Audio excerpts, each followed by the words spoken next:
Welcome to the Success Partner Podcast. I'm Daya Naef, your host and founder of The Success Partner. On this show, we dive into the stories of attorneys, business professionals, and entrepreneurs who have navigated the ups and downs of building successful careers and businesses. From the strategies they've implemented to the challenges they've overcome, we're here to uncover the insights that can help you on your own journey to success. So sit back, relax, and let's get started. Welcome back, everybody, to the Success Partner Podcast. I'm your host, Daya Naef, and today we have Alex Suchman in the studio. And I've known Alex for quite some time, and she does some very, very interesting stuff with culture and collaborative work in the workplace, with teams in the workplace. And I just wanted to have her come on and share her work with you. Alex, would you introduce yourself and tell us more about what you do? Sure. I think it's so funny, Dave. I think you and I were both in totally different careers when we initially met and sort of stayed in touch as we both gone into uncharted territory. It's kind of funny. So what I do, I guess I'll start with why I do it. Before doing what I do now was doing operations and organization development consulting. So trying to make companies and teams work better and get rid of some of the tension points. And a lot of that was focused on process improvement or getting organized and putting new systems in place. But what underlied all those problems were interpersonal conflict. And that really, I noticed that was not only the source of all of the challenges that we were trying to fix, but that also was a source of a lot of conflict and the gossip and like the stress that people were taking from work. And I felt like you're working with the same people all the time. You don't really have much of a choice about it. But there are things that you can do to make it more likely that you're going to have positive interactions or negative interactions. And so I started my company in this whole line of work that's actually using play and games as experiential learning tools to help explore how people think and how they feel and what their strengths are and what their different perspectives are and how do they better understand each other so that these different interactions at work are much more likely to be collaborative and conducive and positive than sources of tension and stress. Yeah, I'm all for playing games at work, but how do I convince my boss or my CEO that we need you in the workplace? Yeah, that's the $1,000,000 question. The play is really just the tool. If you think about all of the different methods out there for training and development, especially in the last decade or so, so much of it is passive, like you're watching a video, or even if you go to a conference and someone is talking to you. But when you're talking about collaborative skills, communication, active listening, uh, giving feedback, time management, negotiation, decision making, those are all behaviors. And if you want to change behaviors, it's not just about telling people models and giving them frameworks.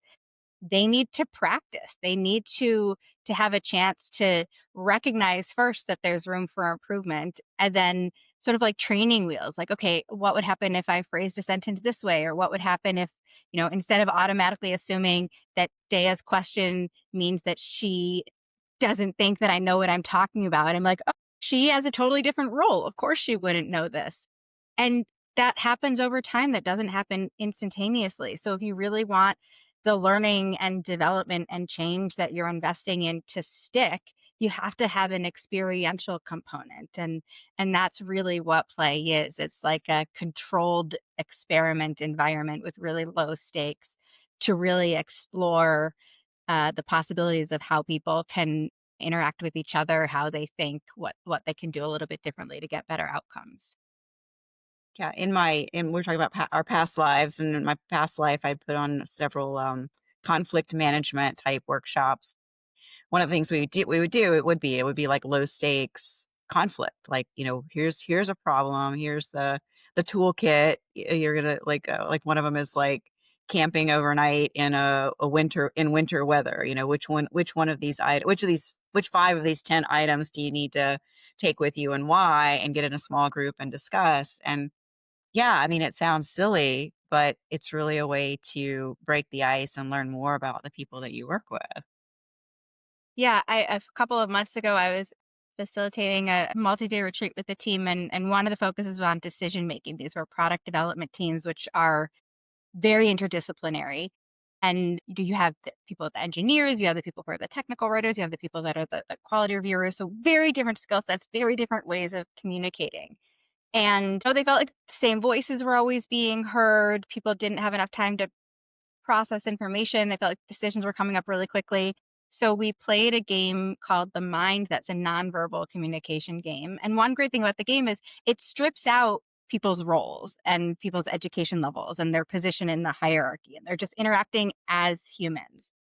Because they couldn't communicate verbally, they had to be really creative about what other ways of communicating they're paying attention to. Within a few minutes, they realize, oh my goodness, the people who are more extroverted usually jump in and dominate the conversation, not because they're trying to, but because they tend to process information verbally. And that's just how they interact with it. Silence makes them uncomfortable. The introverts, more internal processing people, we're like, well, why are they taking over the conversation? They're not asking us for input. They're just trying to make the decisions without us when that wasn't the intent at all. And so you have the extroverts being like, wow, they're really passing the buck and they're not really contributing. And the introverts thinking, wow, we feel really left out and not valued.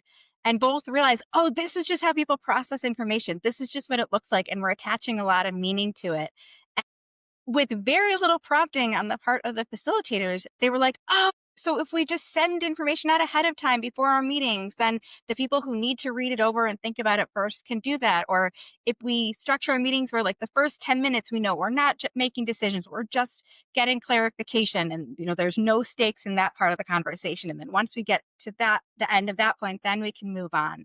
And it was like the clouds had lifted and they understood each other so much better and felt so much more invested in and being accountable to that change themselves because they could see the immediate impact that it was going to have on not only the process of how they made decisions, but the quality of the decisions that they were making. Yeah, I wonder if our culture of like rush decision making or split second decision making is really feeding into this or causing some ideas that would have been really good and creative ideas to get lost. I think so much about how our increased reliance on technology and now outsourcing of a lot of the creative and decision making and research and exploration type activities to AI.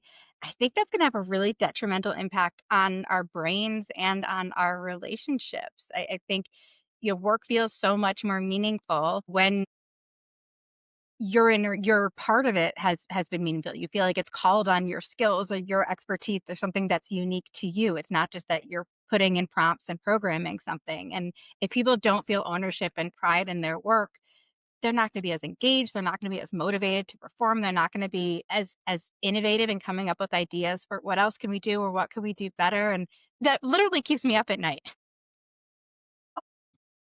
Yeah, definitely. It's something that's and we're yet to see all of the ramifications of it.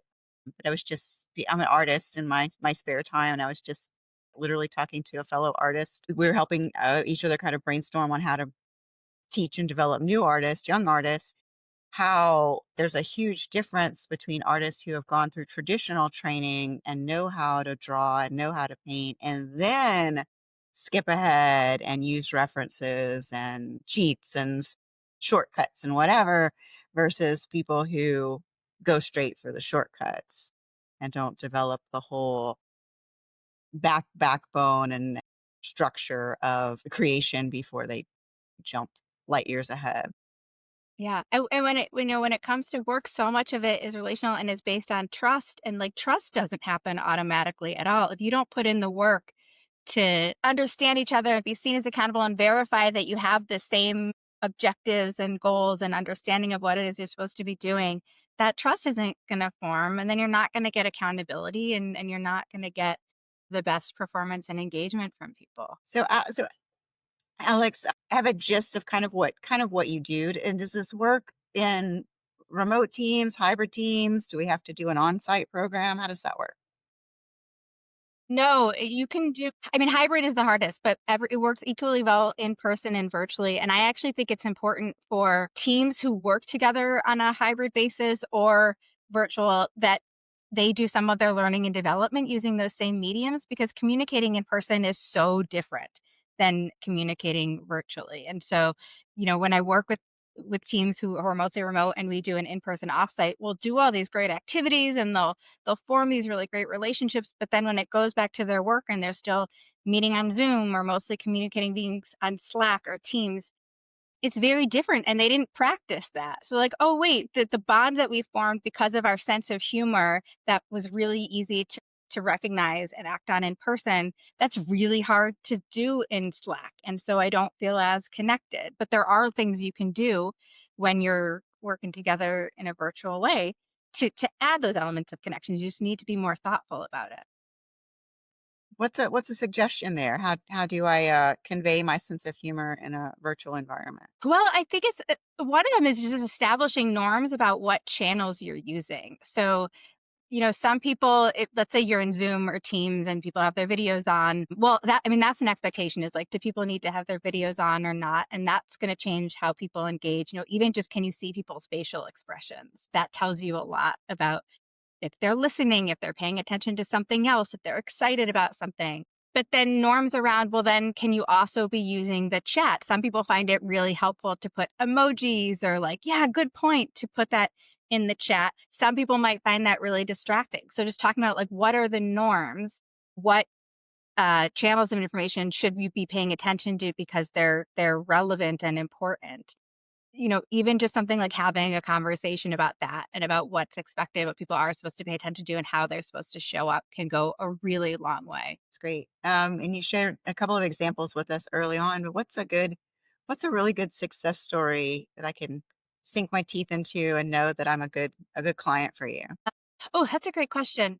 The biggest thing is, there are leaders, there are companies who value collaboration and ones who don't. And the ones who value collaboration know that throwing a bunch of people together to work on a project or to be part of a department is not the same as building a team or a culture, that you need to nurture that. And a lot of the responsibility is on leadership and management to think about that environment and creating the environment where it's conducive to collaboration.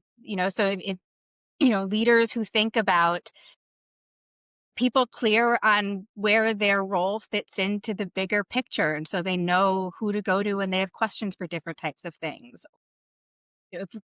As people start to succeed, you want to continue to develop them and invest in them because they bring so much potential for helping the company grow. Or you see, hey, there's often conflict between these two people rather than just say, well, it's inevitable. Like, let's dig in and try to fix that because they're both really great assets to the company. There's probably some misunderstanding or miscommunication that underlies that, and it's worth addressing. So if those type of interpersonal challenges seem really important, then we'd be a great fit to come in and work on the collaborative elements of operations and culture.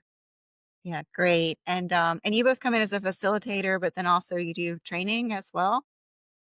Yeah, our big mission is that play, we want learning and development across the board, everything from fun, team bonding, culture experiences to really deep organizational change and development projects to be more engaging and more human centered. And we really believe that play is the ultimate tool for so many reasons. And so yes, we facilitate it, but we also train other people. And we have a certification program for people who other facilitators, consultants, instructional designers, coaches, HR people, so that they can use play as a tool as part of their programs and offerings. And we're rolling out next month a shorter version of that that's for managers, supervisors who want to be more culture forward, who want to think about how do I activate the best of everybody and how do I get more proactive in making sure that people want to ask questions to each other or want to, are excited to share ideas and really go above and beyond to elevate the level of work. That's great. So how do people get in touch with you to find out more? Yes, my company is called Barometer XP. So barometer, like the scientific instrument that measures pressure, and XP is for experience. Our website's barometerxp.com. I'm on LinkedIn, Alexandra Suchman, and love collaborating or communicating with people that way. I put lots of videos and tips and ideas about play. So those are probably the two best ways to reach Wonderful. And out. for our listeners, those will, of course, be in the show notes. So please do not hesitate to reach out and get more information. This has been another episode of the Success Partner Podcast. I'm your host, Daya Naef. Please like, subscribe, and stay tuned. Thank you for joining us on the Success Partner Podcast. I hope you enjoyed today's conversation and found some valuable takeaways to apply to your own business journey. Remember, this show is brought to you by The Success Partner, where we help small law firms and business owners achieve unparalleled success through strategic guidance, operational excellence, and effective marketing. If you're ready to take your business to the next level, visit thesuccesspartner.net to learn more. Until next time, keep striving for success, and I will see you in the next episode.